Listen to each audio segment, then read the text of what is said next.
Salam sejahtera bagi kita semua. Perkenalkan, nama saya adalah Widya Salini, SHK MSI.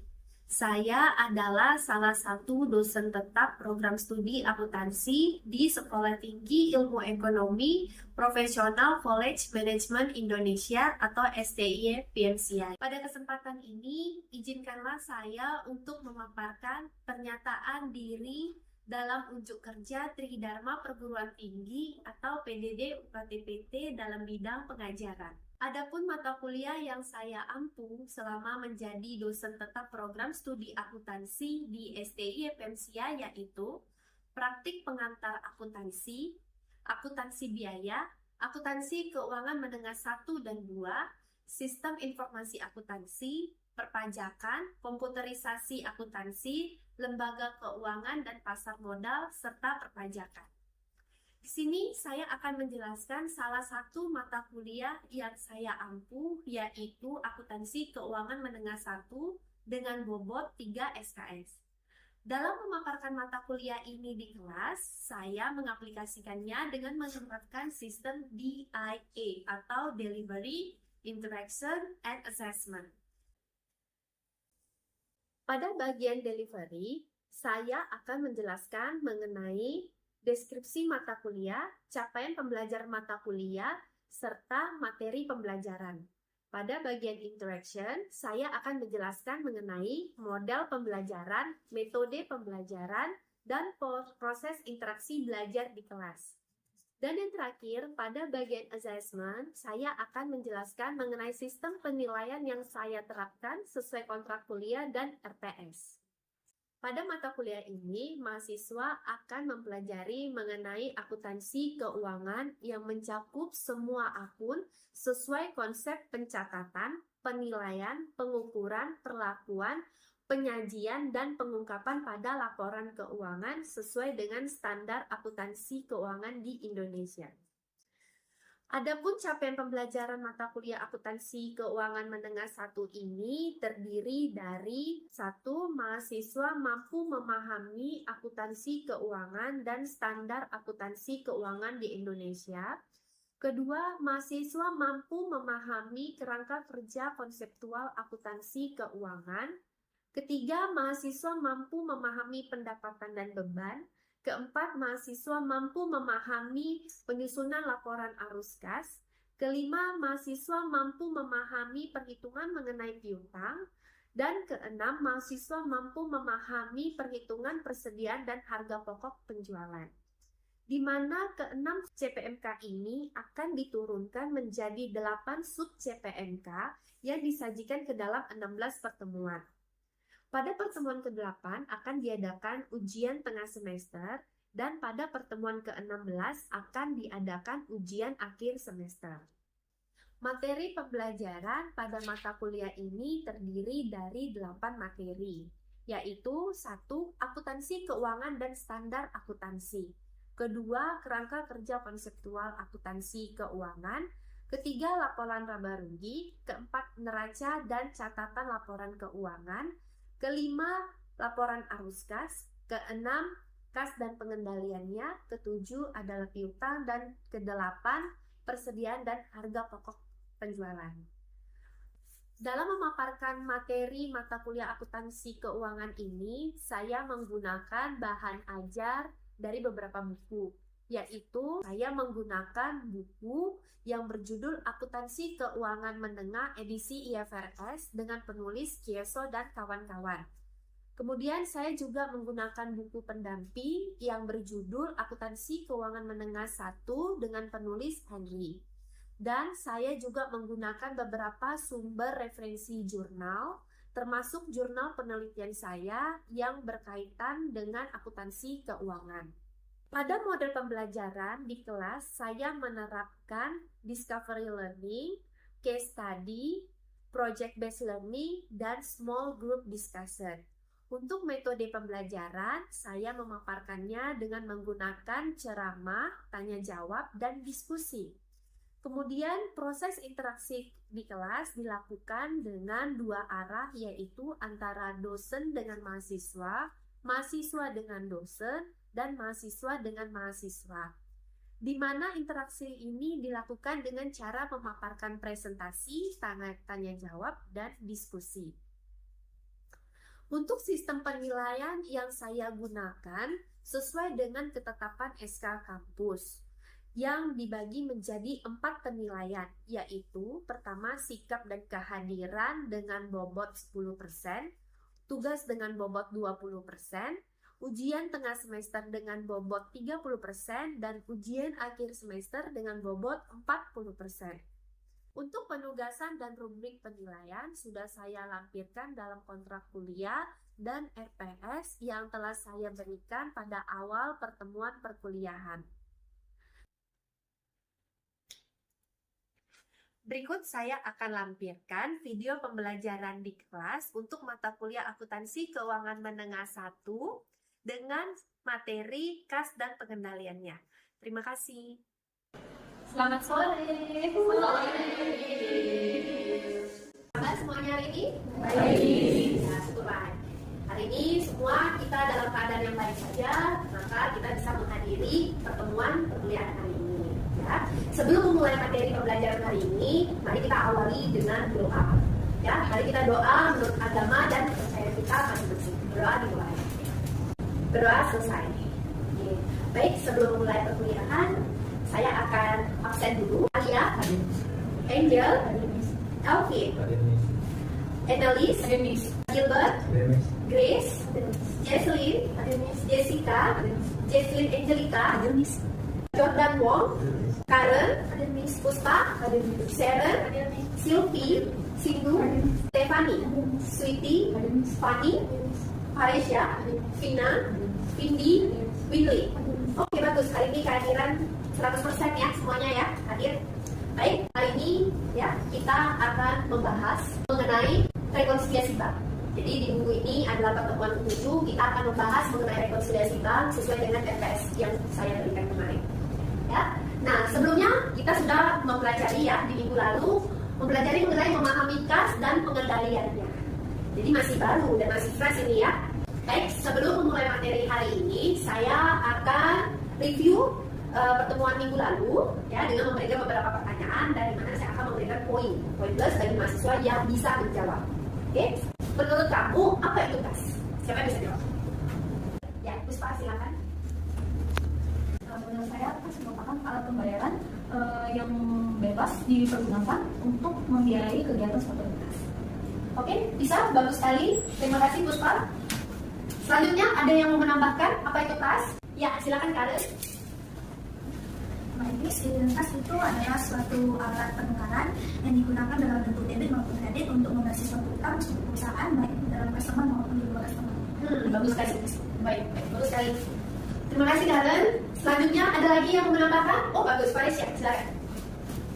Menurut saya kas itu adalah berupa uang tunai yang biasa digunakan untuk melakukan kegiatan operasional. Oke, boleh ya. Kas merupakan sejumlah uang tunai yang dikeluarkan atau digunakan untuk membiayai kegiatan operasional. Banyak sekali pastinya. Dan istilah kas ini bukan hal baru bagi kita ya. Pasti sudah tidak asing lagi. Untuk pertanyaan selanjutnya, kenapa kas disebut sebagai aktiva yang paling liquid? Ya, silakan Gilbert.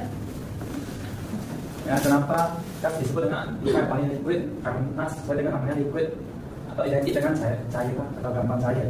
Jadi kas itu adalah suatu aset yang paling gampang dicairkan dari uang tunai. Oh baik, baik sekali, bagus ya, Gilbert. Baik. Kemudian selanjutnya, apa fungsi kas? Alia, silakan. Jadi fungsi kas itu bisa menjadi alat pengendali keuangan dan juga sebagai indikator kesehatan keuangan. Oh baik, boleh ya, cukup. Ada lagi yang mau menambahkan? Ya, Sindu, silakan Sindu.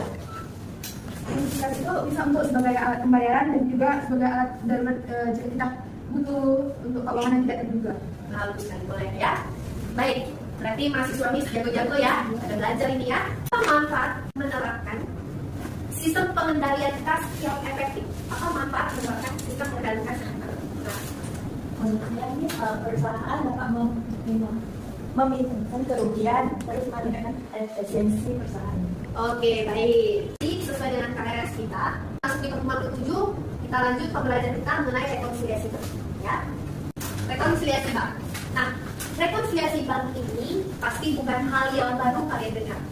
Ya, Saya yakin kita sudah mempelajari bahkan mempraktekannya langsung di akuntansi 1, pengantar akuntansi 1, bahkan kita sudah melakukan mempraktekannya langsung di praktik pengantar akuntansi. Ya kan?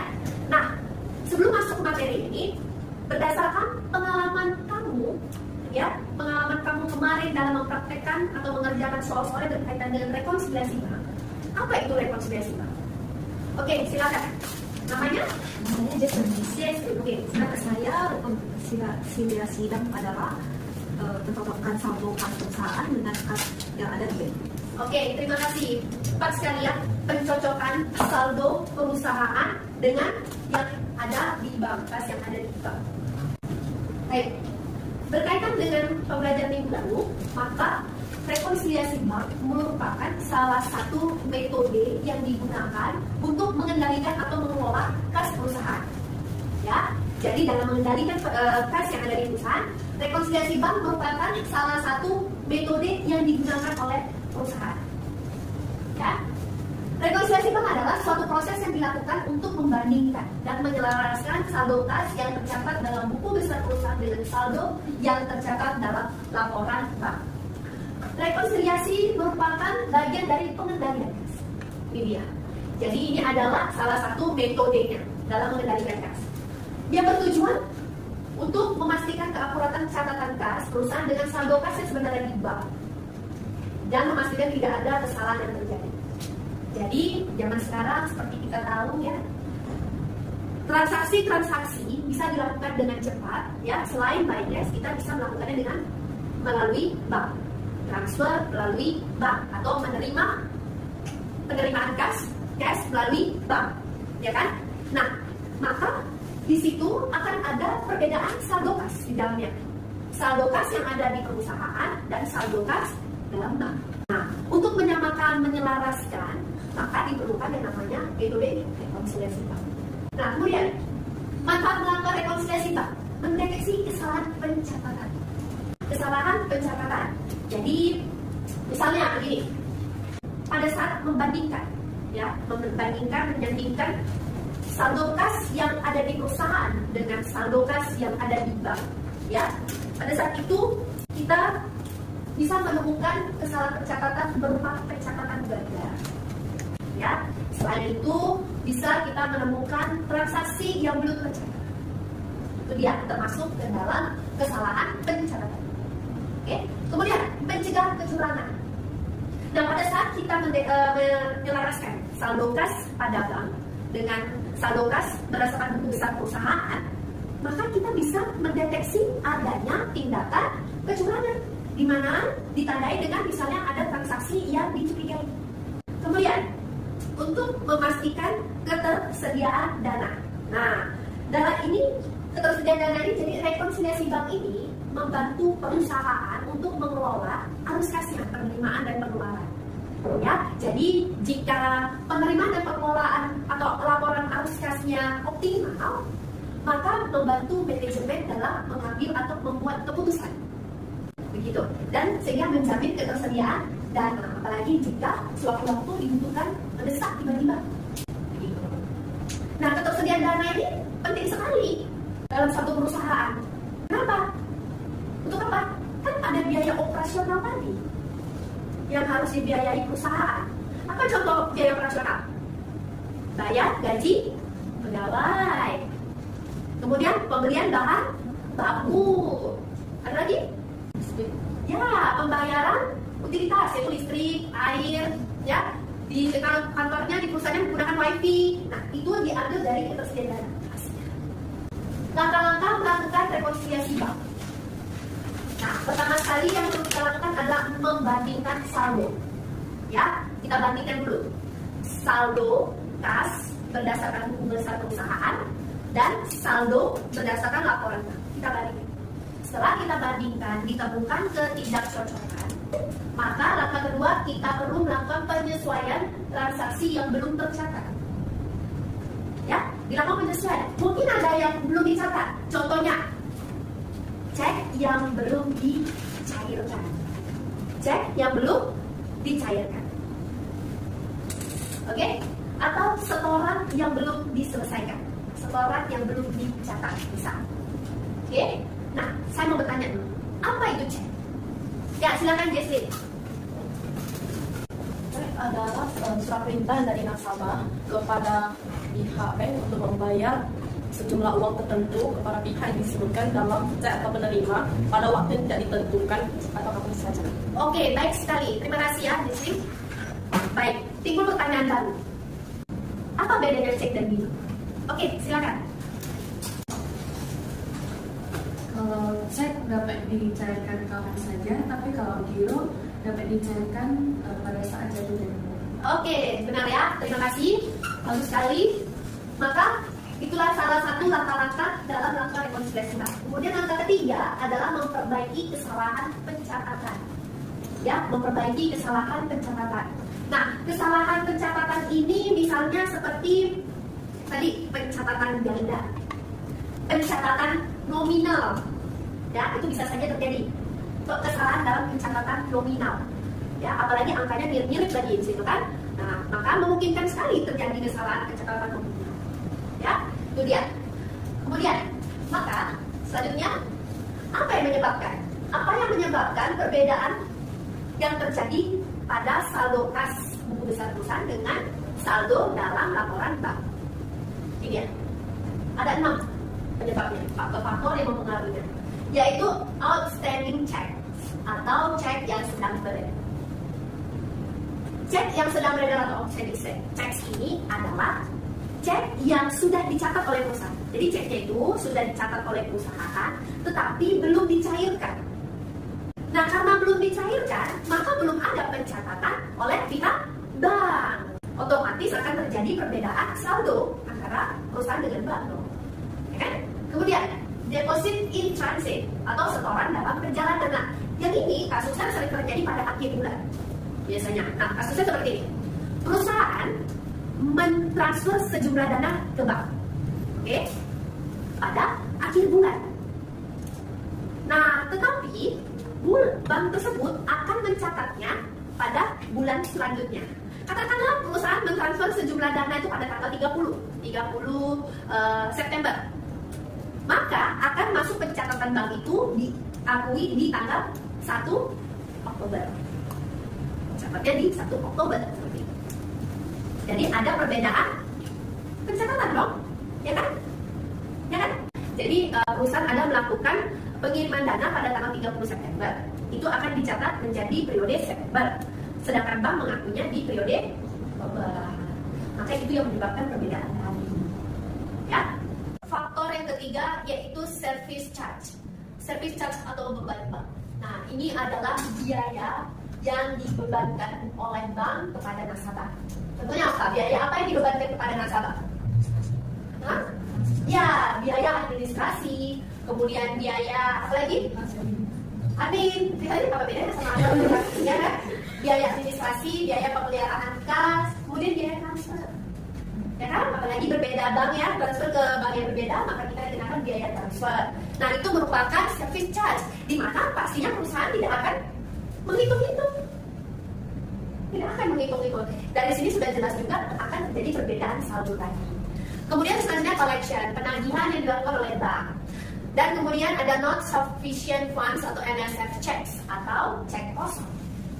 Nah, kalau cek kosong itu begini, cek yang diterbitkan oleh penarik, ya. Tetapi dana yang tersedia pada rekening tidak mencukupi sesuai dengan nominal yang ada di cek. Kemudian, yang terakhir, faktor yang terakhir adalah errors, kesalahan pencatatan. Jadi kesalahan pencatatan ini bukan hanya dari perusahaan saja, dari bank juga bisa. Ya. Selanjutnya, maka untuk faktor-faktor tadi, ini ada solusinya. Pemecahan dalam rekonsiliasi bank. Solusinya, jika ditemukan kasus outstanding checks atau checks yang sedang beredar, maka solusinya adalah mengurangi kas perusahaan sesuai dengan cek yang dikeluarkan pada buku bank. Okay. Kemudian deposit in transit atau setoran dalam perjalanan, maka langkah yang harus dilakukan adalah bank harus menambah jumlah kas perusahaan. Bank harus menambah jumlah kas perusahaan di bank. Kemudian service charge, ini beban bank. Tadi, maka perusahaan yang harus bertindak yaitu mengurangi jumlah buku sesuai dengan besarnya beban bank tersebut. Disesuaikan beban-bebannya apa, maka dikurangi. Kemudian collection, penagihan oleh bank. Perusahaan harus menambahkan jumlah saldo kasnya pada buku. Kenapa menambahkan jumlah saldo kasnya? Karena setelah bank melakukan penagihan, ya penagihan oleh bank, otomatis penagihan yang dilakukan ke piutang kita, ya kan? Maka otomatis uang tersebut masuk ke rekening kita, rekening perusahaan, gitu ya. Maka perusahaan harus menambahkan jumlah saldo kasnya. Kemudian not sufficient funds atau NSF checks atau cek kosong itu pemecahan masalahnya adalah solusinya dengan mengurangi saldo kas perusahaan. Jadi kita kurangi saldo kas yang ada di perusahaan pada buku kas perusahaan. Ya, nah jadi disesuaikan faktornya, penyebabnya apa, maka ini solusinya, pemecahannya. Kemudian terakhir adalah errors, kesalahan bank atau buku. Nah, jika kesalahan, Pak, perhatikan ya poinnya ya. Jika kesalahan ada pada buku perusahaan, maka buku perusahaan yang harus diperbaiki, bukan bank. Tapi jika kesalahan pada buku bank, maka buku bank yang harus diperbaiki. Kesalahan ini anggap contohnya seperti kesalahan nominal, penulisan nominal ya, gitu ya. Kemudian jika kesalahan menyebabkan berkurangnya uang perusahaan, maka harus ditambahkan. Jadi jika kesalahannya itu menyebabkan saldo kas yang berkurang, maka solusinya kita tambahkan kekurangannya berapa. Tapi jika sebaliknya juga berlaku, jika menyebabkan kelebihan saldo kasnya, maka harus dikurangi kelebihannya. Tergantung dari mana. Ya, tetapi lihat kesalahannya menyebabkan berkurang atau bertambahnya uang perusahaan, maka harus ditambahkan atau dikurangkan. Oke, sampai sini ada yang mau bertanya? Ya, silakan. Saya mau bertanya, kapan waktu yang tepat untuk melakukan rekonsiliasi, Pak? Oke, pertanyaan yang bagus sekali ya. Pertanyaan bagus sekali. Nah, kapan saat yang tepat melakukan rekonsiliasi, Mbak? Jadi begini, pada zaman sekarang ya, digitalisasi perusahaan itu, digitalisasi perbankan itu berkembang dengan sangat baik sekali, ya, di mana kita bisa mengakses ya layanan bank secara online, ya kan? Nah, maka otomatis kita juga bisa mendapatkan laporan bank itu secara online, ya kan? Nah, maka dianjurkan sekali untuk perusahaan dengan volume transaksi yang tinggi dalam satu hari, dianjurkan untuk melakukan rekonsiliasi bank itu setiap hari. Karena kan sudah adanya kemudahan akses laporan bank tadi, layanan online, ya kan? Nah, sangat disarankan. Jadi kenapa harus setiap hari?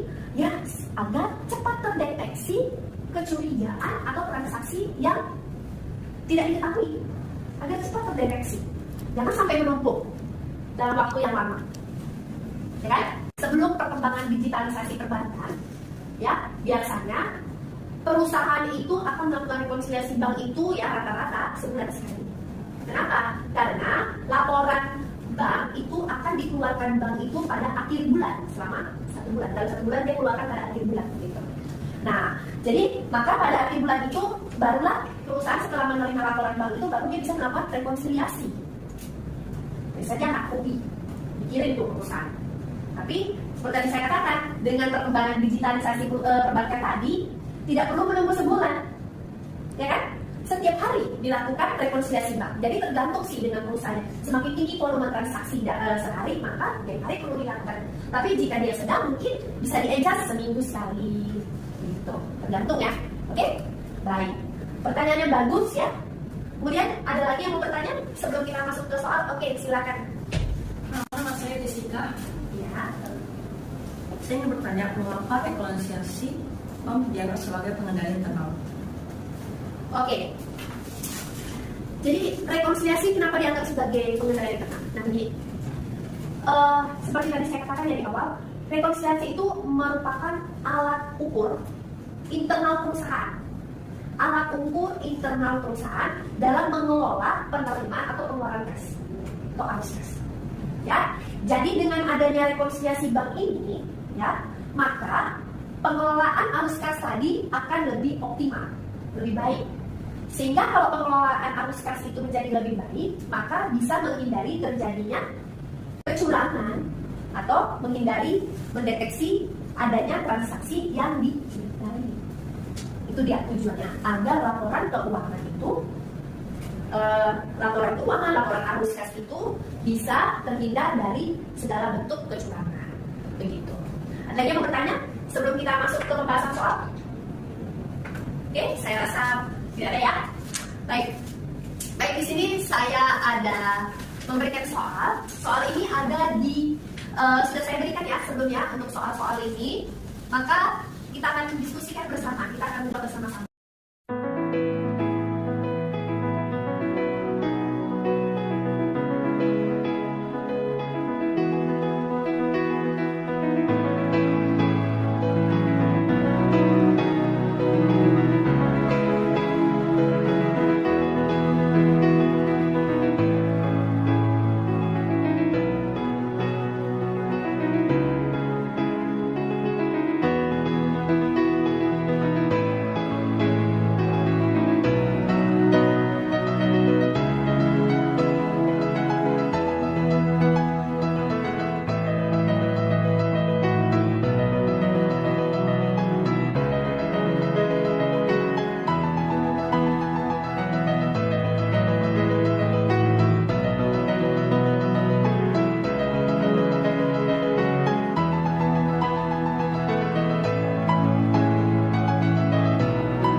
Rekonsiliasi bank ini?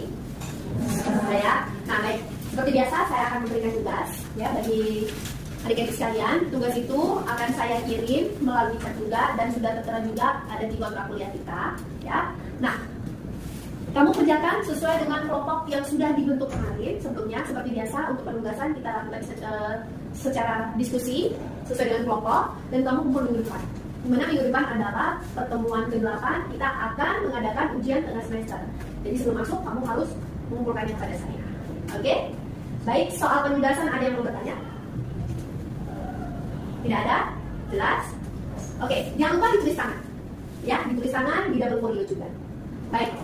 Saya rasa sebelum menutup materi hari ini seperti tadi kita mengawali dengan doa, maka kita akhiri juga dengan doa. Ya, baik. Kita berdoa menurut agama dan kepercayaan kita masing-masing, berdoa ini. Berdoa selesai. Baik, sampai jumpa minggu depan. Semoga semua dalam keadaan yang sehat-sehat, jadi kita bisa bersama-sama melaksanakan UTS kita. Ya, terima kasih.